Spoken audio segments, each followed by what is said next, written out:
பாத்தீங்களாக்கா மனுஷனுங்களுக்கு வாழ்க்கையை எப்படின்னு சொல்லிட்டு. என்னத்த சொல்லுறது, இன்னைக்கு கண்ணை மூடுனா நாளைக்கு இருப்போமான்னு கூட தெரியல. அந்த மாதிரி நிலைமையில தான் இருக்கோம் நம்ம. அதுல எத்தனை பேர் போயிருப்பாங்க என்னக்கா? ஏதோ 200 பேர் மேல செத்துட்டாங்கன்னு சொல்றாங்க. உண்மையா அதெல்லாம்? ஆமாம்மா, அனுபவம் இந்த போன்ல காமிச்சா பாத்துக்கோ. ஆமா, நானும் பார்த்தேன். அதுல கடைசியா போனவங்க போட்டோ அது இதுன்னு சொல்லிட்டு காமிச்சுக்கிட்டு இருந்தா. பச்சை பிள்ளை 3 பிள்ளைமா. அவங்க பெத்துக்கும் போது என்ன நினைச்சு பெற்றிருப்பாங்க? நம்ம பிள்ளைங்களை நல்லா வச்சு பாத்துக்கணும் அப்படின்னு சொல்லிட்டு தானே நினைச்சு பெற்றிருப்பாங்க. கடைசியில இப்படி எல்லாம் ஆயிட்டு. சி. ஆனா எல்லாருக்கும் ஒரு கோடி தாரன்னு சொல்லியிருக்காங்களாம் இறந்தவங்களுக்கு எல்லாம். சே, நம்மளும் இருந்தோம்னா நம்ம குடும்பத்துக்கும் கிடைச்சிருக்கோம். என்ன சின்ன பொண்ணே? அதுக்கு என்ன நாள் முடி, ஒரு பிரச்சனை இல்ல. இப்பவும் தருவாங்களே அந்த 1 கோடி உனக்கும்? சின்ன பொண்ணே, உண்மையாவே சொல்றா? ஆமா, மண்ணெண்ணெய் ஊத்தி கொளுத்தி விட்டுறேன். அங்கன போய் எரிஞ்ச மாதிரி போய் படுத்துக்கோ. அப்புறம் நீ அதுலதான் போனேன்னு சொல்லிட்டு உனக்கும் தருவாங்க. எப்படி வசதி? இழுக்காது சொல்லிட்டேன். ஆமா, சி தூரப்பா அந்தால. இப்ப எதுக்கு தள்ளி விட்டா? கால் வலிக்கு. ஏன் ஒய்யாரமா தூக்கி படுத்துக்கீங்க? இன்னும் என் மேல ஏறி வேணா படுத்துக்கோ. மெத்த போல நான் படுத்துக்கிறேன். என்ன அப்ப சௌரியமா இருக்குமா உனக்கு? அப்படி கேளு நல்லா. ஆமா, சொல்ல சொல்ல காலை தூக்கி வச்சுக்கிட்டு இருக்கத பாரு. இன்னும் என் தலைமையில தூக்கி வச்சுக்கிறியா காலை ரெண்டுத்தியும்? சி, நீங்களாம் மனுஷங்கதான் என்னன்னு தெரிய மாட்டேங்க. இங்க பாருங்க, ராணிக்கும் எப்படின்னா மேல படுத்திருக்கோ குழந்தை மாதிரி வச்சு தாளாட்டிக்கிட்டு இருக்காங்க. ஆனா நீங்க என்னன்னா இப்படி சொல்லுவீங்கன்னு நினைச்சு கூட பாக்கலக்கோ. ஏதோ காலுக்கு அடக்கமா டேபிள் மாதிரி இருந்துச்சேன்னு சொல்லிதான் வச்சுக்கிட்டு இருந்தேன். இல்லன்னா உங்க மேல நான் ஏன் வைக்கேன்? காலை எடு முதல்ல. தூரப்பா. சரி, என்னதான் இது ஒரு கூட்டமோ, கேவலமத்த கூட்டம். கொஞ்ச நேரம் படுத்துக்கிறதுக்கு முடிய மாட்டேங்குதுமா. அங்க என்னன்னா என் மாமியாருக்கு ஒரு கொடுமைப்படுத்துறாருன்னா இங்க வந்தேன். இங்க என்னன்னா இவளுங்களும் சேர்ந்துல கொடுமைப்படுத்துறாளுங்க. ஒரு காலம் மடியில வச்சுக்கிறக்கா உங்களுக்கு இந்த வரத்து வருது. எத்தனை வாட்டி சொல்ல காலை எடு எடுன்னு சொல்லி காலை தூக்கி தூக்கி மறுபடியும் வச்சுக்கிட்டு இருக்கா? சின்ன பண்ணி அவங்கதான் சொல்றாங்களே. சின்ன பண்ணி ஏன் சின்ன பண்ணி வேணுக்குன்னே பண்ணுங்கடா? என் மேலதான் படுத்துக்கிட்டு இருக்கல, காலை அந்த நீட்டி வைய. அவங்க மேல தூக்கி தூக்கி பண்ற. இப்படி வச்சு அவங்களுக்கு எரிச்சலா இருக்காது? ஒருத்தவங்களுக்கு பிடிக்கும், ஒருத்தவங்களுக்கு பிடிக்காது. என் பிள்ளைங்க என் மேல படுத்து படுத்து எனக்கு அப்படியே பழகி போச்சு. அதனால எனக்கு எதுவும் தெரிய மாட்டேங்குது. நீ படுத்தாலும் எனக்கு எதுவும் புரிய மாட்டேங்குது, தெரிய மாட்டேங்குது. நான் அமைதியா இருக்கேன். அவங்களுக்கு காலை தூக்கி அப்படி வச்சா பிடிக்காது. அந்த மாதிரி வைக்காதுன்னு சொன்னா கேட்டுக்கேன். அதை விட்டுட்டு. ஆமா சின்ன பண்ணி, அவங்களுக்கும் வயசாயிட்டுல. ஆமா, எங்களுக்கு வயசாயிட்டு, இவளுக்கு வயசாவாம கோமரியாவே அப்படி கடக்காளா. அதனால எங்களுக்கு வயசாயிட்டுன்னு சொல்லிக்கிட்டு இருக்கா. ஆளப்பாரு. இப்ப என்ன சொல்லதானே செஞ்சேன். இவளுங்க கூட வந்து உட்காந்து பேசிக்கிட்டு இருக்கேன் பாரு. முக்கியமான விஷயம் சொல்லி கூப்பிடும் போதே நினைச்சேன் சும்மா வெட்டியா உட்காந்து பேசுறதுதான் கூப்பிடுவாளுங்கன்னு சொல்லிட்டு. எனக்கு அங்கன ஆடு மாடுதான் தோட்டத்துல கிடக்குமா, நான் போறேன். என்ன விடுங்க. சரி இருங்கக்கோ. ராணிக்கோ நீங்க சொல்லுங்க, அப்பதான் அவங்க கேட்பாங்க. இல்லன்னா போயிருவாங்க. யான் சின்ன பண்ணி அவங்க கிட்ட வம்பிலுக்கா? நாளோட இப்படித்தானே பண்ணுதா? அவங்க கிட்ட வம்பிழுத்துக்கிட்டு ஒரு ஜாலிக்கு தானே பண்றேன். நம்ம லட்சுக்கட்டு தானே பண்றேன். வேற யாருக்கிட்ட இந்த மாதிரி எல்லாம் பண்ணுவேன் நானு? ஆமா, எப்ப பாரு இதையே சொல்லுறது, தாய் கிழவின்னு சொல்லுறது. இங்க பாரு, ஒழுங்கு மரியாதையா என் பேர சொல்லில இந்த மாதிரி கூப்பிடாத சொல்லிட்டேன். அப்ப நான் என் தாரான்னு கூப்பிடவா? சிரிக்கிறத பாரு, சிரிப்பேன். சொன்னது அவதானக்கா, எங்க கிட்டேயும் சண்டைக்கு வரீங்க. சரி சின்ன பண்ணி எந்தி, கால்லாம் ஒரு வலியா இருக்கு, எந்தி. சரிக்கோ. கால் இங்க கொண்டு வைக்கிறா பாரு. இருங்கக்கோ, கால் நீட்டுற இடத்துல நீங்க உட்காந்துக்கிட்டு கால் அங்க வருது இங்க வருதுன்னா அப்ப நீங்க தூர போங்க. நல்லா நெட்ட மரம் மாதிரி வளர்ந்துகிட்டு நெட்ட கோக்கு. பாத்தீங்களாக்கோ, அவங்கள மட்டும் நான் தாய் கிழவி சிம்புன்னு சொல்றேன்னு சொல்லிட்டு என்ன வறுத்து வராங்க. என்ன நெட்ட குரங்குங்கிறாங்க, நெட்ட கோக்குங்காங்க, என்னென்ன சொல்றாங்க. என்ன எதனா சொல்றேனா? சின்ன பண்ணி உன் வயசு என்ன, அவங்க வயசு என்ன? சின்ன பண்ணி நல்லா கேளுங்க, அப்ப மச்சும் புத்தி வருதானே. சி, காலையிடு. சாரிக்கோ, தெரியாம பட்டுச்சுக்கோ. சரிம்மா, பாத்தேந்தி. சின்ன பண்ணி தாகமா இருக்கா இல்லையா உனக்கு? தாகமா தான்க்கா இருக்கு. வெயிலுக்கு தண்ணி குடிச்சா நல்லா இருக்கும் தான் தோணுது. வீட்டுக்கு போயிருவாங்கக்கா. இங்கன்னா உங்க வீட்டுல ஃப்ரிட்ஜும் இருக்காது. நம்ம வீட்டுல போனா ஃப்ரிட்ஜ் தண்ணி இருக்கும், அங்கனே எடுத்து குடிச்சுக்கலாமேட்டு உட்காந்துக்கிட்டு இருக்கேன். இன்னும் ஒரு 10 நிமிஷம் கதை விடுவோமா? அதுக்கப்புறம் வீட்டை பார்த்து போக வேண்டியதானே. நேரமாச்சுல. என் மாமியார் சும்மாவே கத்துன்னு கத்துவா. அப்பனா ஒரு ஜூஸ் வேணா வாங்கி கேப்போம். என்ன சொல்றா? ஜூஸா? ஆமா சின்ன பண்ணி, வந்து இவ்வளவு நேரம் ஆச்சு. ஒரு ஜூஸ் காபி தண்ணி ஏதாச்சும் குடிக்கீங்களான்னு எப்படின்னு கேட்பாங்க. நம்ம அப்படியே குடிச்சிட்டு போவோமே. வேண்டாங்கோ, நம்மளே இப்பதான் வந்திருக்கோம், வந்த உடனே ஜூஸ் கேட்டா எதனா நினைப்பாங்களா? அதான் சொல்றேன் சின்ன பொண்ணு, நம்ம எப்பயாச்சும் தானே வரோம், அடிக்கடிக்கு வந்து குடிச்சா தப்பா இருக்கும், எப்பமாச்சும் வந்து குடிச்சா தப்பா இருக்காதுல்ல. சரி அப்ப கேளுங்க. அனுக்கம்மா, என்னம்மா ஏதாச்சும் வேணுமா? இல்ல, அது வந்து சின்ன பொண்ணுக்கு தொண்டெல்லாம் வறண்டாப்புல இருக்கான், அத ஜூஸ் எதனா கிடைக்குமான்னு கேக்கா. 4 முடி. இது சின்ன பொண்ணு. ஆமா, ஜூஸ் எடுத்து அவன் வாய்க்குள்ள ஊத்து, நல்லா மொண்டு குடிச்சுக்கிட்டு இருப்பா. ஆளப்பாரு ஆளை, ஜூஸ் தான் ஒரு கேடு போல, வந்து கதை அடிக்கிறது இல்லாம வந்து இதையும் அதையும் பேசிக்கிட்டு பெரியவங்களுக்கு எப்படி மரியாதை கொடுக்கணும் ஒண்ணும் இல்ல. இத ஜூஸ் தான் இவளுக்கு ஒரு கேடு போல. என்னையா இருந்தாலும் ஓடுங்க. ஆமா, ஜூஸ் தருவாங்க ஜூஸ். சின்ன பொண்ணு வந்துடாத சொல்லிட்டேன். ஆமா, எப்ப பாரு இது வேணும் அது வேணும்னு சும்மா பின்னாடி நின்னுகிட்டு கேட்டுக்கிட்டு கடைசியில சின்ன பொண்ணுதான் கேட்டா, நொன்ன பொண்ணுதான் கேட்டா நிக்கிட்டு வந்தேன்னு வச்சுக்கோ, 4 முடி பிச்சு தூர போக்கிட்டுறேன். யாமா சண்டை போட்டுக்கிட்டு இருக்கீங்க? வந்த இடத்துல இருந்து பேசிட்டு போவோம் தானே வந்தோம், அதை விட்டுட்டு தேவையில்லாத சண்டையெல்லாம் போட்டுக்கிட்டு இருக்கீங்க. பின்ன என்னக்கோ என்ன பேச்சு பேசுறாங்க பாருங்கோ, அவதான் பின்னாடி இருந்து கேட்டுக்கிட்டு இருந்தா, இந்த மாதிரி ஜூஸ் வேணுமா அது வேணுமான்னு சொல்லிட்டு. சரி எனக்கும் தாகமா இருக்கே, தண்ணி தான் வேணும்னு கேட்டேன். சும்மா இருந்தவள குடிப்போம் எப்பமாச்சும் தானே வாரன்னு சொல்லிட்டு இப்ப எப்படி சொல்றா பாரு. இது கூட தெரியாம இந்த தாய் கிழவி என்னன்னா என்னையே சொல்றா. பேசுறத பாரு, அவ இவன்னு சொல்லிக்கிட்டு ஒரு மட்டு மரியாதையே இல்ல. சரி சரி சண்டை போடாதீங்க, நான் வேணா ஜூஸ் போய் வாங்கிட்டு வரேன், இருந்து பேசிக்கிட்டு இருக்கேன். அதெல்லாம் ஒண்ணும் தேவையில்லை, இவளுங்க வாயில ஊத்துருக்கு, நீ அவ்வளவு தூரம் போனோம்லாம் அவசியம் இல்ல. கடை சும்மானே அங்க இங்கனே ஓடிக்கிட்டு இருப்ப. சரி, எப்பமாச்சும் தானே வராங்க, நானும் வந்த உடனே அப்படியே உட்காந்து கதையை பேச உட்காந்துட்டேன். சரி, நான் போய் வாங்கிட்டு வரேன். ஏக்கோ மாச கிடைச்சா வாங்கிட்டு வாங்கக்கோ. சின்ன பண்ணி உன்கிட்ட பேசுறது சின்ன பண்ணி, நான் உங்ககிட்ட தான் பேசிக்கிட்டு இருக்கேன். இப்ப எப்படியோ ஒரு வழியா ஜூஸ் வருதுல்ல, அப்புறம் என்ன குடிச்சிட்டு அமைதியா கடை. நீ வெளிய வா, உன் 4 முடி பிச்சு தூர போட்டுறேன். பாத்தியாவுமா, இவ எப்படி கோபறான்னு சொல்லிட்டு ஏதோ நம்மளுக்காண்டி கேட்ட மாதிரி தான் சீனை போட்டுக்கிட்டு இருக்கா. இவக்கு வந்ததுன்னா வேண்டான்னு சொல்ற மாதிரி எப்படியும் குடிக்கதானே செய்வா. ஆமாக்கோ, எப்படி செம்மட்டி தள்ளிட்டா பார்த்தீங்களா, இடுப்பெல்லாம் வலிக்குக்கோ. எல்லாம் சீனே, சும்மா சீனை போட்டுக்கிட்டு நாளா அப்படி இல்லை நாளா அப்படி இல்லைன்னு சொல்லிக்கிட்டு நம்மளுக்கு கூட தேவைன்னா நம்ம வாயை திறந்து கேட்க செய்யறோம். ஆனா இவ நம்மள வச்சு அப்படியே ஓப்பி அடிச்சுட்டு போயிருவா. ஆமாக்கோ, 4 முடி ஒன்னும் சொல்லலமா, வெளியே இருக்கிறவங்களும் சொல்லிக்கிட்டு இருக்கேன். நீ வெளிய வா, உனக்கு இருக்கு. அனு அனு ஷெக்கா, அனுக்கு மாமியார் வந்திருக்காங்க. மாமியார் வந்திருக்காளா? அவையா இங்க வந்தா? ஆமா, அருமாவை வீடு அவங்க பார்க்க வந்திருக்காங்க. உங்களுக்கு என்ன? வாங்கம்மா, வாங்க வாங்க வாங்க. அதுதே வாப்பா தம்பி குட்டி பையா, வாங்கம்மா, நல்லா இருக்கீங்களா? இந்த அனுவை கூப்பிடுறமா ஒரு நிமிஷம். அனு, எட்டி அனு, உன் மாமியார் வந்திருக்காங்க, சீக்கிரம் வா. அனு. நல்லா இருக்கம்மா, நீங்க எப்படி இருக்கீங்க? நீங்க எல்லாரும் எப்படிமா இருக்கீங்க? நல்லா இருக்கீங்களா? எல்லாரும் ஒண்ணு போலதான் இருக்கீங்க போல. என்ன அப்போ ஒண்ணு போல இருக்காம உங்களா மாதிரியே இருப்பாங்க. மைனி, வந்தவங்க கிட்ட இந்த மாதிரிலாம் பேசாதீங்க மைனி, சும்மா இருங்க, அவங்களுக்கு ஒரு மனசு கஷ்டப்படலாம். ஏன் மைனி இப்பெல்லாம் பேசுறீங்க? அவங்களே இப்பதான் வீட்டுக்கு வந்திருக்காங்க, வந்த கையோட இப்படி பேசினா உங்களுக்கு எவ்வளவு சங்கட்டமா இருக்கும். அதுவே இல்லாம வந்தவங்களை வாங்கன்னு கூட கூப்பிடாம இந்த மாதிரி பேசிக்கிட்டு இருக்கீங்க. ஆமா, நம்ம பிள்ளைய விரட்டி விட்டவங்களுக்கு மரியாதை மட்டும்தான் ஒரு கேடு. அது வந்து அவங்க பேசுறது ஏதோ தப்பா எடுத்துக்காதீங்கம்மா, அவங்க ஏதோ பேசிக்கிட்டு இருக்காங்க. பரவாயில்ல, இருக்கட்டும்மா, அவங்க சொல்றதும் கரெக்ட் தானே. ஆனா இங்க பாருங்கம்மா, என் வீட்டு மருமகளை நான் என்னைக்குமே வெளியே அனுப்பணும்னு நினைச்சதே இல்ல. ரகுதான் ஒரு சின்ன சண்டையில இங்க இருக்கிறது நல்லா இருக்காது, அவ அம்மா வீட்டுல இருக்கிறதா நல்லா இருக்கும்னு கூட்டிக்கிட்டு வந்தான். நீங்க எதுவும் தப்பா எடுத்துக்காதீங்கம்மா, இப்ப எல்லா பிரச்சனையும் முடிஞ்சிட்டு அதான் என் வீட்டு மருமகளை கூட்டிட்டு போலான்னு சொல்லிட்டு வந்தேன். அனு எங்க மேல இருக்காளா? சரி, நான் மேல போய் பாக்கேன். கூட்டிட்டு போக வந்திருக்கீங்களா? மைனி சும்மா இருங்க மைனி, சும்மா இரு இளவரசி. இவங்களெல்லாம் இந்த மாதிரி நேரத்துல 4 கேள்வி நறுக்குன்னு கேட்டா தான் புத்தி வரும். ஆமா, எந்த மூஞ்ச வச்சுக்கிட்டு வந்திருக்கீங்க கூட்டிட்டு போறேன்னு சொல்லிட்டு? பிள்ளைய வாயும் வயிறுமா இருக்கும் போது இப்படி விரட்டி விட்டுருக்கீங்களே, உங்க பண திமிர காட்டுறன்ற நினைப்பு தானே? சொல்லுங்க.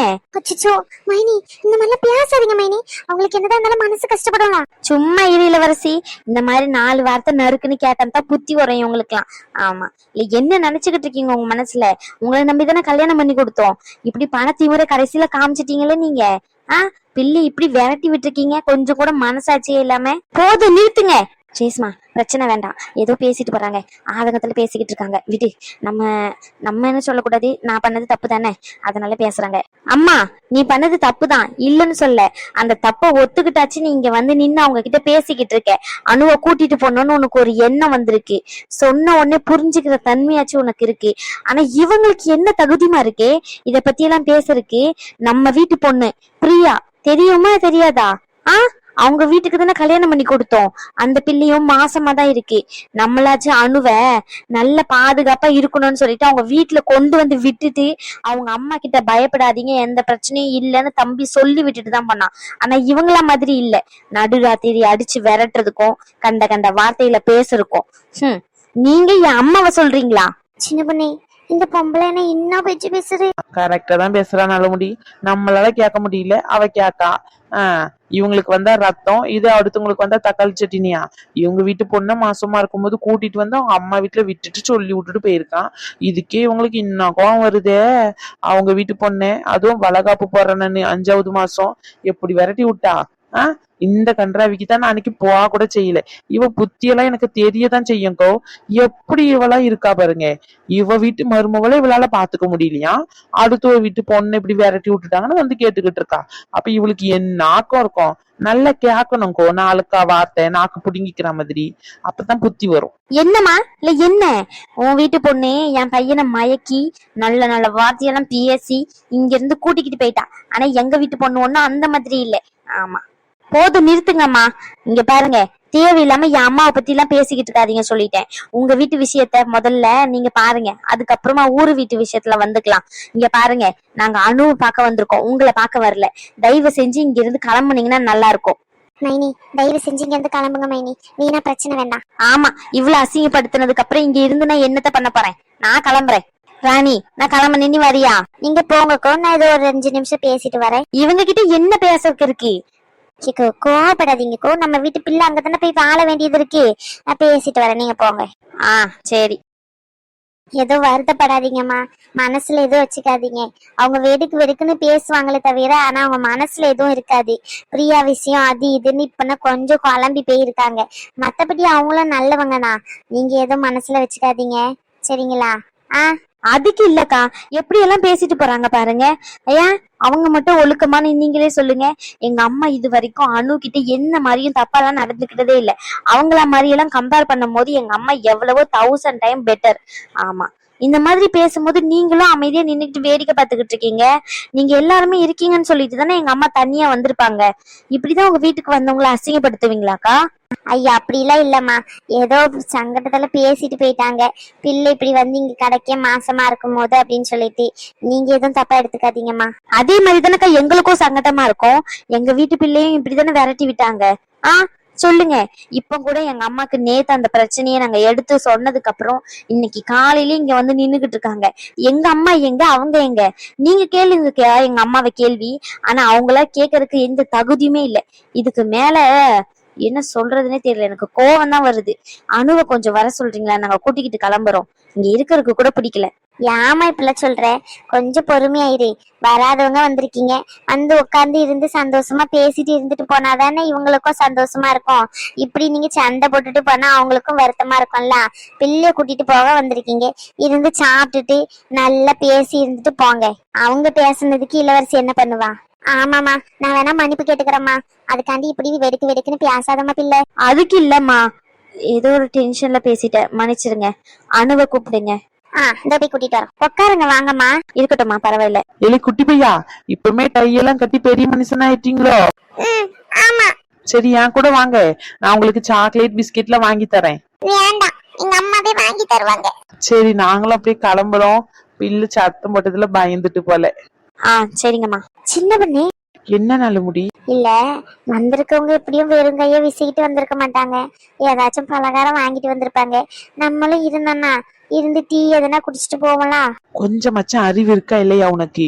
ஏற்கனவே இங்க சண்டை நடந்துகிட்டு இருக்கு, இதுல டீ வர உனக்கு ஒரு கேடு. வந்து தோலை. இவ ஏதோ வேண்டான்னு சொல்ற மாதிரி. போ உமா, உனக்கு வேண்டாமா? இல்லக்கோ, எனக்கு வேலை கிடக்குன்னா கிளம்புறேன். அப்ப நானும் கிளம்புறேம்மா. சரிங்கம்மா. அவங்க பேசும்போது நீயும் பேச வேண்டியதானம்மா, ஏமா அமைதியாவே இருக்க நீ? அவங்க பேசுறதெல்லாம் கேட்டுக்கிட்டு இருக்கணும்னு உனக்கு ஒரு அவசியமும் இல்ல. ஆமா, எடி சத்தம் போடாத. அவங்க பேசுனதுக்காண்டி நம்மளும் கூட எதிர்த்து பேசணும்னா அணுவோட அம்மாக்கும் அணுக்கும் தான் சங்கடம். அதுவும் இல்லாம அணுவோட அத்தை வர அவங்க. சரி பரவாயில்ல, ஏதோ ஒரு இதுல ஆதங்கத்துல பேசிட்டு போயிட்டாங்க, இருக்கட்டும். அதே மாதிரி நீயும் கேட்க வேண்டியதானம்மா, பிரியாவை மட்டும் இப்படி வீட்டை விட்டு அனுப்புனீங்களா, அது எந்த வகையில நியாயமாகும் அப்படின்னு சொல்லிட்டு நீ அமைதியாவே இருக்கா. சரி விடு, சண்டை வேண்டாம், வந்த வேலையை மட்டும் பாத்துட்டு போவோம். ஏற்கனவே உங்க பாட்டி சொல்லிதான் விட்டாங்க, நீ வேற சண்டைக்குன்னு நிக்காதடி. என்னமோ ஆதி, சரி ரகு, எனக்கு வேலை இருக்கு, நான் கிளம்புறேன். இது உன்னுடைய கேபின் தான், நீங்களே உட்காருங்க, நான் கிளம்புறேன். ஜெனிஃபர், உங்ககிட்ட சொல்ல மறந்துட்டேனே. என்னாச்சு சார்? ஏதாச்சும் கேஸ் ஃபைல் ரிப்போர்ட்டா? இல்ல, உங்க ஹஸ்பண்ட் கார்த்தி வெளியே வந்து வெயிட் பண்ணிக்கிட்டு இருக்காங்க. வெளியே இருந்தாங்க, நான் தான் உள்ள உட்கார சொல்லியிருக்கேன் ரிசப்ஷனிஸ்ட் கிட்ட. அங்கன போய் பாருங்க, பிக்கப் பண்ணலாம் வருவாங்க. ஆனா நம்ம கேட்டா எதுவும் சொல்ல மாட்டாங்க. சரி, ஓகே சார். ஏன்டா அவகிட்ட போய் சண்டைக்கு நின்னுட்டு இருக்க? டேய், அவ என்ன சொன்னா தெரியுமா? இங்க இருந்து மேடம் ஃபாரின் போறாங்களாம், இங்க எல்லாத்தையும் விட்டுட்டு. இங்கயாச்சும் பரவாயில்ல, அவளுக்கு நம்ம யாராச்சும் இருக்கோம் சப்போர்ட்டுக்குன்னு சொல்லிட்டு ஃபாரின் போய் மேடம் என்ன பண்ண போறாங்க? சரி, ஓகே, அவளுடைய கெரியர் எல்லாமே இருக்குதானே, இல்லன்னு சொல்லல. அதுக்காண்டி முன்ன பின்ன தெரியாத இடத்துக்கு அதுவும் அவசரப்பட்டு போகணும்னு என்ன அவசியம் இருக்கு? கொஞ்சம் டைம் எடுத்து யோசிச்சு போலாம் இல்லையா? எடுத்த கௌதம் ஒரு விஷயத்த பண்ணா அது ரிஸ்க்ல தானே போய் முடியும். நீயே சொல்லு. எப்ப சொன்னா? இப்பமா சொன்னா? ஆமா, ஒரு ஹாஃப் ஹவர் முன்னாடி தான் சொன்னா. அதுவும் இல்லாம என்கிட்ட பர்சனல் விஷயத்த ஷேர் பண்ண மாட்டேங்கிறான், அதனாலதான் பேசலாம் அப்படின்லாம் ஒண்ணும் இல்ல. என்னடா சொல்ற? உண்மையாவா? ஆமாடா மச்சான், உண்மையாதான் சொல்றேன். சரி விடு, அவளுக்கு எது கரெக்ட்னு தோணுதோ அதே பண்ணட்டும். நீ ஏன் அதுல இன்டர்ஃபியர் ஆகுற? இல்லடா, இப்பதான் கல்யாணம் ஆயிருக்கு, ஏற்கனவே இந்த இப்ப எடுத்த முடிவு தப்பு அப்படின்னு லூசு மாதிரி பேசிக்கிட்டு இருக்கா. மறுபடியும் அங்க போயிட்டு அங்க ஏதாச்சும் பிரச்சனைனா எடுத்த கவுத்தன் அவசரமா முடிவெடுக்கா. ஒரு விஷயத்த கொஞ்சம் பொறுமையா யோசிச்சு எடுக்கணும்ன்ற அறிவு கூட இல்ல. நான் தான் எப்பவுமே அந்த மாதிரி பண்ணுவேன். இப்ப என்னன்னா இவ ஆரம்பிச்சுக்கிட்டு இருக்கா. வாங்க ப்ரோ. ஜெனிஃபர் இல்லையா? அவளை பார்க்கதான் வந்தேன். இங்கதான் இருக்கிறதா சொன்னாங்க வெளியே நர்ஸ். அதான் அவளை பார்த்துட்டு என்னன்னு கேட்டுட்டு போலான்ட்டு வந்தேன். ஷிஃப்ட் இன்னும் முடியலையா ப்ரோ அவளுக்கு? ஷிஃப்ட் எல்லாம் முடிஞ்சிட்டு கார்த்தி. இப்பதான் அவ வெளியே போனா. நான் இப்பதான் உங்களை பத்தி சொன்ன வந்திருக்கீங்க அப்படின்னு சொல்லிட்டு. உங்களை தேடிதான் போயிருப்பான்னு நினைக்கிறேன். நீங்க கரெக்டா உள்ள வந்துட்டீங்க. ஓ அப்படிங்களா? சரி. நான் வர வேண்டாம்னு தான் சொன்னா, கோவத்துல இருக்கிறதுனால நான் தான் சரின்ட்டு வந்தேன். சரி, ஓகே ப்ரோ, நான் அப்படியே அவளை கூட்டிட்டு கிளம்புறேன். ஒரு நிமிஷம். சொல்லுங்க. நீங்க உண்மையாவே தெரிஞ்சுட்டீங்களா இல்ல நடிக்கிறீங்களா? அவளை ஏமாத்தணும்னு நினைக்கலையே நீங்க? ஏன் ப்ரோ இப்படி கேக்குறீங்க? ஏமாத்தணும்லாம் நினைச்சதே இல்ல ப்ரோ. அவன் மேல கோவப்பட்டிருக்கேன் தான், இல்லைன்னு சொல்லல. அதுவும் இல்லாம அவ்வளோ கஷ்டப்பட்டு கிடைச்ச வேலை, நீங்களே பார்த்திருப்பீங்க. நீங்க தான் ரெஃபர் பண்ணி எதோ பண்ணி கடைசியா கைக்கு வந்த வேலை. ஒரு நிமிஷத்துல வேலை அப்படியே போயிட்டுன உடனே கோவத்துல அவன் மேல கொஞ்சம் ட்ரிங்க்ஸ் பண்ணிட்டு கத்திட்டேன்றதுனால அவ இந்த இடத்துல வந்து பேசுனதுனாலதான் அவளுக்கு கோவம். வீட்டுல வச்சு பேசியிருந்தா கூட அந்த அளவுக்கு அவளுக்கு பெருசா தெரிஞ்சிருக்காது. ஆஹ் அவளுக்கு பழி வாங்கணும்லாம் எதுவும் பண்ணல ப்ரோ. நான் ஏன் ப்ரோ நடிக்க போறேன்? உண்மையா உண்மையாவே திருந்திதான் ப்ரோ அவகிட்ட பேசிக்கிட்டு இருக்கேன். உண்மையா இருந்தா ரொம்ப சந்தோஷம் ப்ரோ. ஆனா என்னாச்சு ப்ரோ? இல்ல, அவ உங்களை விட்டு பிரிய போறேன் அப்படி இப்படின்னு சொல்லிக்கிட்டு இருக்கா. இது உங்ககிட்டயே சொல்லிட்டேன்னு சொல்றா. பட் ஆனா எப்படி ப்ரோ அவளை கன்வின்ஸ் பண்ணுவீங்க? அது அப்பத்துல இருந்து சொல்லிக்கிட்டு தான் இருக்கா. அது எப்படி ப்ரோ என்னை விட்டு போயிருவா? அவளை சீக்கிரத்துல விட்டுருவும் மாட்டேன். அவ என்னுடைய பொண்டாட்டி எல்லாம் இருக்கட்டும், அதெல்லாம் சரிதான். அவன் ஃபாரின் போறேன்னு சொல்லிக்கிட்டு இருக்கா. இது உங்களுக்கு தெரியுமா? இன்னைக்கு அது விஷயமா தான் வெளியே போறேன்னு சொல்லிக்கிட்டு இருக்கா. ஃபாரின் போறாளா? இது பத்தி என்கிட்ட சொல்லவே இல்லையே. நான் இங்க இருந்து போயிடுவேன், வேலையை அரேஞ்ச் பண்ணி கொடுத்துட்டு அப்படின்னு சொல்லிக்கிட்டு இருந்தா. பட் ஆனா ஃபாரின் போறான் அப்படின்லாம் சொல்லல ப்ரோ. நீங்க தான் சொல்றீங்க. எனக்கு ஒண்ணுமே புரிய மாட்டேங்குது. எப்போ சொன்னா? முன்னாடியே சொல்லிருப்பா உங்ககிட்ட. கல்யாணத்துக்கு முன்னாடி சொன்னா ஃபாரின் போறேன்ட்டு. அத சொல்றீங்களா நீங்க? அது அப்போ சொன்னா ப்ரோ. இப்போ என் கூட இருக்கால, அதெல்லாம் சொல்லிருக்க மாட்டா, போக மாட்டா. இங்க பாருங்க ப்ரோ, அவ காலையில தான் சொல்லிக்கிட்டு இருந்தா. இது சொல்ல வேண்டாம்னு சொன்னா யாருக்கிட்டயும். இதனால மனசு கேட்கல. அவ வெளியே போயிட்டு ப்ரோ ஆகுறதுலாம் எனக்கு ஓகே தான். பட் ஆனா அவசரமா ஒரு முடிவு எடுத்து அது நல்லதுல போய் முடியாதுன்னு நான் பட்டிருக்கேன் நிறைய விஷயத்துல. அதனால சொல்றேன். பேசி எப்படியாச்சும் சீக்கிரமா சமாதானமாக பாருங்க, புரியும்னு நினைக்கிறேன். அப்படிங்களா? சரி, ஓகே ப்ரோ. என்கிட்ட சொல்லிட்டீங்க, எனக்கு இந்த விஷயம் தெரியும்னு அவளுக்கு தெரிய வேண்டாம். நானும் அதை காமிச்சுக்க மாட்டேன். சரி, நான் கிளம்புறேன் ப்ரோ, பாய். சரி, ஓகே. டி பைத்தியக்காரா, அவதான் யார்கிட்டயும் சொல்ல வேண்டாம்னு சொல்லியிருக்கான்னு சொல்றல, அப்புறம் ஏன்டா சொன்ன? டேய், இவன் உண்மையா லவ் பண்ணிக்கிட்டு இருக்கான் அப்படின்னா அவகிட்ட சொல்லணும்லடா. அவளுக்கும் இவன் மேல லவ் இருக்கு, இல்லாமலாம் இல்ல. நீ வேணா பாரு, இப்போ நான் ஒண்ணு பண்றேன். அவ எந்த அளவுக்கு பொசசிவ் ஆகிறா மட்டும்னு பாரு. அவளுக்கு அந்த அளவுக்கு லவ் இருக்கு. ஒரு சின்ன ஈகோனால அவ வெளியே போற இவனை விட்டுட்டுன்றா. மொத்தமா போயிட்டான்னு வச்சுக்கேன், அங்க போயிட்டு எப்படி இருக்கும் லைஃப் ஒழுங்கா அமையுமான்னு கூட தெரியல. இங்க பாருடா, நான் அவளுடைய ஃப்ரெண்டை மட்டும் பாக்கல, என்னுடைய க்ளோஸ் ரிலேட்டிவாவும் தான் பாக்குறேன். அவளுக்கு ஏதாச்சும் நல்லது பண்ணணும்னு நினைக்கிறேன், அவ்வளவுதான். இதனால அவ என்ன தப்பா நினைச்சா கூட பரவாயில்ல, அதை பத்தி எனக்கு கவலையும் இல்ல. சரி, அப்படி என்ன பண்ண போறீங்க சாரு? என் கூடயே வா, நான் என்ன பண்றேன்னு மட்டும் பாரு. அதுலயும் உனக்கு தெரியும் அவ எவ்வளவு லவ் வச்சிருக்கான்னு சொல்லிட்டு. ஏடா கூடமே எதையாச்சும் பண்ணி தொலையாத பக்கி. அதெல்லாம் எதுவும் இல்ல, என் கூட வா.